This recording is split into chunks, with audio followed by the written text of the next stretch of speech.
Hello guys, welcome back to your own channel daily learner. So guys, आज का जो topic है वो है इन्वेस्टमेंट।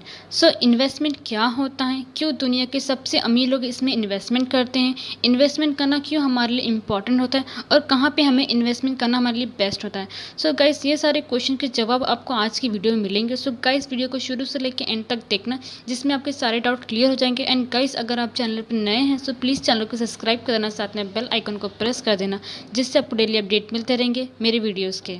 गाइस, फर्स्ट हम जान लेते हैं कि इन्वेस्टमेंट क्या होता है। गाइस, इन्वेस्टमेंट, जिसे हम हिंदी में निवेश भी कहते हैं, इसका मतलब होता है अपने पैसों के ऐसी जगह लगाना जिसमें हमें अपने फ्यूचर में लगाए हुए पैसों से ज़्यादा पैसे मिले। इसका मतलब ये है कि गाइस के लगाए हुए पैसों पे हमें आगे जितना ज़्यादा पैसा मिलता है उसको हम अपनी इन्वेस्टमेंट का रिटर्न्स कहते हैं। फॉर एग्ज़ाम्पल, आप मान लो कि अगर हम किसी कंपनी के शेयर में 1 लाख रुपए इन्वेस्ट करते हैं और फ्यूचर में हमारे इन्वेस्ट किए हुए पैसों पे कि जो पैसे हम इन्वेस्ट करते हैं 1 लाख रुपए और उसकी वैल्यू आगे जाकर जैसे 1 लाख से अगर 1,40,000 अगर हो जाती है तो हम कहेंगे कि हमारे 1 लाख इन्वेस्ट पे हमें 14,000 का रिटर्न्स मिला है। तो यही अगर हम परसेंटेज में बोलते हैं तो 40% का हमें रिटर्न्स मिलता है। अपने इन्वेस्ट किए हुए 1 लाख रुपए पे हमें 40% का रिटर्न्स मिलता है। जो 40% जो मैंने मिला वही मतलब चलो 14,000 ही हमें रिटर्न्स मिला है अपने इन्वेस्ट हुए पैसों से। आई थिंक ये इन्वेस्टमेंट का मीनिंग आपको समझ गया रहेगा। एंड गाइस, इन्वेस्टमेंट करने से मेनली फ़ायदा हमें 4 तरीक़ों से होता है। पहला ये, या तो हमारी इन्वेस्टमेंट की वैल्यू बढ़ जाती है जिससे हम कैपिटल एप्रिसिएशन बोलते हैं, या अपने इन्वेस्टमेंट पर रिटर्न्स मिलता है जिससे जैसे कि हमें बैंक में हमें एफडी पर मिलता है उसे हम इंटरेस्ट बोलते हैं। ओके, या हमें डिविडेंड मिलता है जब हम कंपनी के शेयर को होल्ड करके रखते हैं तभी हमको डिविडेंड मिलता है। या फोर्थ वन, या फिर हमें रेंट मिलता है जब हम रियल स्टेट में इन्वेस्ट करते हैं। बेसिकली हमें इन 4 तरीक़ों से हमें मतलब इन्वेस्टमेंट पर रिटर्न्स पाते हैं। ध्यान रखें कि मार्केट में कई और तरीक़ों की भी इन्वेस्टमेंट होती हैं, पर वो सारे बेसिकली कहीं ना कहीं इन चारों तरीक़ों पर बेस्ड होते हैं। गाइस, अब हम सेकेंड चीज़ जान लेते हैं कि आखिर क्यों दुनिया के अमीर लोग इन्वेस्टमेंट करते हैं। Guys, finance expert Robert Kiyosaki ने अपनी बुक्स में कहा है कि रिच डैड पुअर डैड, जो उन्होंने बुक्स लिखा उसमें कहा है कि सबसे इम्पॉर्टेंट चीज़ जो अमीर लोगों को गरीब लोगों से अलग करती है वो ये है कि अमीर लोग सिर्फ पैसों के लिए ही काम नहीं करते, वो पैसों को अपने लिए काम करवाते हैं। यस गाइस, ये चीज़ ही अमीर लोगों को कॉमन लोगों से अलग करती है, और पैसों को काम करवाने का एक ही तरीका उससे अच्छी जगह इन्वेस्ट कर देना। गाइस, अमीर लोग जानते हैं कि वो दिन में 12 घंटे ही काम कर सकते हैं जिससे वो पैसे कमा सकते हैं, पर अगर वो इन 12 घंटों में अगर वो कमाए हुए पैसों को सेव करके अच्छी जगह अगर वो इन्वेस्ट कर देते हैं तो उनके साथ साथ इन्वेस्ट किए पैसे भी उनके लिए पैसे बना सकते हैं। और फिर उन इन्वेस्ट किए पैसों से अगर उन्हें रिटर्न्स मिलता है उन रिटर्न्स को अगर वापस वो इन्वेस्ट कर देते हैं इन्वेस्ट करने से उन्हें और भी उनको फ़ायदा, या फिर उनको इन्वेस्ट करने से और ज़्यादा इन्वेस्टमेंट पे रिटर्न्स और मिल सकता है। इनसे उनको डबल फ़ायदा होगा। गाइस, इसी तरह से सारे रिच लोग इन्वेस्ट करके थोड़े से पैसों को बहुत ज़्यादा पैसे बना सकते हैं, और उन्हें यही चीज़ कॉमन लोगों से रिच से बहुत ज़्यादा उन्हें सुपर रिच बना देती है। बट गाइस, यहाँ पे ध्यान देने वाली बात ये है कि सारे लोग शुरू से ही रिच नहीं होते, वो भी कॉमन लोगों की ही तरह वो भी स्टार्ट करते हैं, जॉब करते हैं, या सबसे इंपॉर्टेंट चीज़ वो पैसे सेव करते हैं, फिर उन्हीं पैसे को वो अच्छी जगह इन्वेस्ट कर देते हैं, और फिर अपने इन्वेस्ट किए पैसे से अगर उनको रिटर्न्स मिलता है तो उन्हीं रिटर्न्स को वापस वो इन्वेस्ट कर देते हैं, और इसी तरह वो एक दिन कॉमन लोगों से रिच, फिर आगे जाके वो सुपर रिच बन जाते हैं। एंड गाइस, अगर आप लोग भी इसी तरह लॉन्ग टर्म के लिए इन्वेस्ट करोगे तो आप लोग भी इसी तरह आप बहुत ज़्यादा रिच बन सकते हो, बहुत ज़्यादा पैसे कमा सकते हो सिर्फ इन्वेस्टमेंट से ही। अब हम थर्ड क्वेश्चन डिस्कस कर लेते हैं, इन्वेस्टमेंट करना क्यों हमारे लिए इम्पॉर्टेंट है। गाइस, हमने अभी तक जाना कि रिच लोग इन्वेस्टमेंट करे कैसे अपने पैसों को बढ़ाते हैं, और हम भी अगर इसी तरह बढ़ाना चाहते हैं, अपने पैसे को इन्वेस्ट करके रिटर्न पाना चाहते हैं, तो हमें भी इन्वेस्टमेंट करना स्टार्ट करना पड़ेगा। गाइस, इन्वेस्टमेंट का एम सिर्फ रिच बनना ही नहीं होता। गाइस, इन्वेस्टमेंट का एक सबसे और बड़ा रीज़न है कि इन्फ्लेशन, जिसे हम हिंदी में महंगाई बोलते हैं।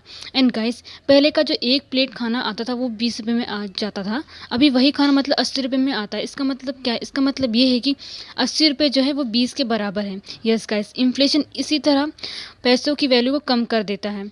इसका इन्फ्लेशन, हम इसको इन्फ्लेशन बोलते हैं। अब मैं आपको एग्जाम्पल के थ्रू और समझा देती हूँ। मान लेते हैं आज हम 1 किलो शुगर बाय करते हैं। ओके, बाय करते हैं 1 किलो शुगर आज हम खरीदते हैं, पर अगर इन्फ्लेशन रेट 10% है तो 1 साल बाद हम यही 1 किलो शुगर मतलब इसके लिए हमको 110 रुपए देने पड़ेंगे, या 1 साल बाद हमें 100 रुपए में सिर्फ मतलब 110 ग्राम ही शुगर हम ले पाएँगे। तो गाइस अगर हम 100 रुपए को अपने पास रखते हैं, तो हमें अलग से मतलब 100 मतलब 10 रुपए हमें अलग से लगाने पड़ते हैं, ताकि हम 1 केजी शुगर को मतलब खरीद पाएँ। गाइस कॉमन लोग मतलब इन्फ्लेशन को समझ नहीं पाते हैं, इसलिए उन्हें हमेशा पैसों की कमी महसूस होती रहती है। वो अपने इनकम को उतनी तेज़ी से मतलब नहीं बढ़ा पाते, जितनी तेज़ी से मतलब इन्फ्लेशन बढ़ती जाती है। इसलिए हमेशा पैसे कमाने के बावजूद भी उन्हें मतलब पैसों की कमी होती रहती है। इसका मतलब यही इन्फ्लेशन रेट जो है वैल्यू कम कर देता है सिर्फ पैसों की। सो गाइस अगर हम चाहते हैं कि हमारे आज के 100 रुपये 1 साल के बाद 110 रुपये के बराबर हो, तो उस 100 रुपये को हमें इन्वेस्ट करना होगा, ताकि 1 साल बाद 110 रुपये हो पाएँ और हमें सेम चीज़ को बाय करने के लिए अलग से पैसे लगाने ना पड़ें। अब हम लास्ट क्वेश्चन डिस्कस कर लेते हैं। कहाँ पे इन्वेस्टमेंट करना बेस्ट होता है? इंडिया में मेनली लोग 3 चीज़ों में इन्वेस्टमेंट करते हैं। पहला gold, second real estate, third stock market. और इन तीनों तरह के लोगों को अपने अपने इन्वेस्टमेंट को बेस्ट मानते हैं। पर क्या इन तीनों चीज़ों में इन्वेस्टमेंट करना सही होता है? गाइस जैसे कि हम जानते हैं कि हम इन्वेस्टमेंट इसीलिए करते हैं ताकि हमको रिटर्न्स मिल सकें। तो अब हम देख लेते हैं कि इन तीनों टाइप्स के इन्वेस्टमेंट पे पास्ट में हमें कितना परसेंट रिटर्न्स दिया है। सो फर्स्ट हम बात कर लेते हैं गोल्ड की। गाइस अगर हमने 1979 में 1 लाख रुपए अगर हमने गोल्ड में इन्वेस्ट किया होता, तो आज 2019 में उसकी वैल्यू लगभग 42,17,000 होती। एंड अगर इसे हम परसेंटेज रिटर्न्स में कन्वर्ट करें, तो गोल्ड ने लास्ट 40 ईयर्स में 9.84% का रिटर्न्स दिया है, कंपाउंड रिटर्न्स दिया है। अगर वही हम अगर रियल एस्टेट में अगर 1 लाख रुपए इन्वेस्ट करते हैं 1979 में, तो ये 2019 में ये हमें कितना रिटर्न्स देता? ये हमें लगभग हमें 1,10,00,000 रुपीज़ हमें मतलब रिटर्न्स देता।